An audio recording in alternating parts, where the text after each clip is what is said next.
आप लोगों को एक कहानी सुनाने जा रहा हूँ जो कि मेरे द्वारा लिखी गई है, जिसका शीर्षक है अच्छे पड़ोसी बड़े भाग्य से मिलते हैं। जो कि इस तरह है।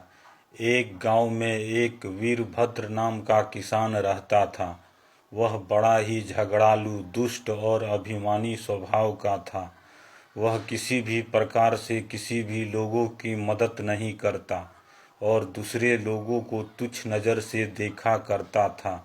न तो वो किसी के घर जाता और न ही किसी के आगे अपना सर झुकाता। इसलिए गांव के दूसरे किसान भी घमंडी समझकर उससे बात तक नहीं किया करते। वीरभद्र के पड़ोस में ही विश्वनाथ नाम का किसान रहता था। वह बहुत ईमानदार, दयालु और सीधा स्वभाव का था। वह सबके मन को मीठा बोलकर और अच्छे स्वभाव से मोह लेता। उसमें किसी प्रकार का लोभ नहीं था। वह निर्लोभ भाव से दूसरे लोगों की मदद किया करता। इन सब कारणों से वह लोगों का प्रिय था। गांव के बहुत सारे किसान विश्वनाथ से कहा करते, तुम अपने पड़ोसी वीरभद्र के वहाँ कभी मत जाना, क्योंकि वह आस पड़ोस के किसी भी लोगों से बात तक नहीं किया करता। जब जब यह बात कोई भी कहता, तब तब विश्वनाथ यही कहा करता कि अच्छे पड़ोसी बड़े भाग्य से मिलते हैं। यह बात एक दिन वीरभद्र के कानों तक पहुंच गई और वह इसका उल्टा अर्थ समझ बैठा। तब से वीरभद्र विश्वनाथ को पहले से और ज़्यादा परेशान करने लगा। बरसात के दिनों में वीरभद्र विश्वनाथ के खेत के आर को काटकर अपने खेत की ओर बढ़ा लेता। यह सब बात जानते हुए भी विश्वनाथ कुछ न कहता।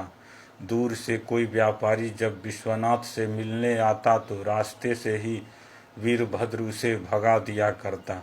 फिर भी विश्वनाथ अपना पड़ोसी जानकर कुछ न कहता। एक बार जब विश्वनाथ की खेत की फसल पक कर तैयार हुई, तब वीरभद्र ने उसके सारे खेत के फसल में आग लगवा दी। इतना होते हुए भी पड़ोसी विश्वनाथ कुछ न कहा। एक रात जब वीरभद्र अपने खलिहान में सोया था, तब मध्य रात्रि में वह पेट के दर्द से कराह उठा। जब नौकरों द्वारा आस पड़ोस के लोगों को बुलाया गया, तब वहाँ कोई नहीं आया। लेकिन जब विश्वनाथ को इस बात का पता चला, तब वह लोगों के लाख मना करने पर भी वीरभद्र के पास तुरंत दौड़ा चला आया और उसके द्वारा अपनी गाड़ी से उसे निकट के अस्पताल तक ले जाया गया।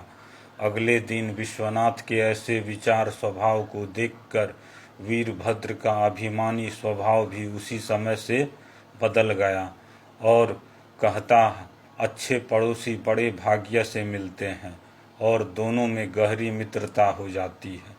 यह कहानी हमें यह सिखलाती है कि हमें अपने आस पड़ोस में दुष्ट स्वभाव, अहंकारी प्रवृत्ति छोड़कर मेल मिलाप से रहना चाहिए, क्योंकि बुरे वक्त में वही हमारी मदद कर सकते हैं।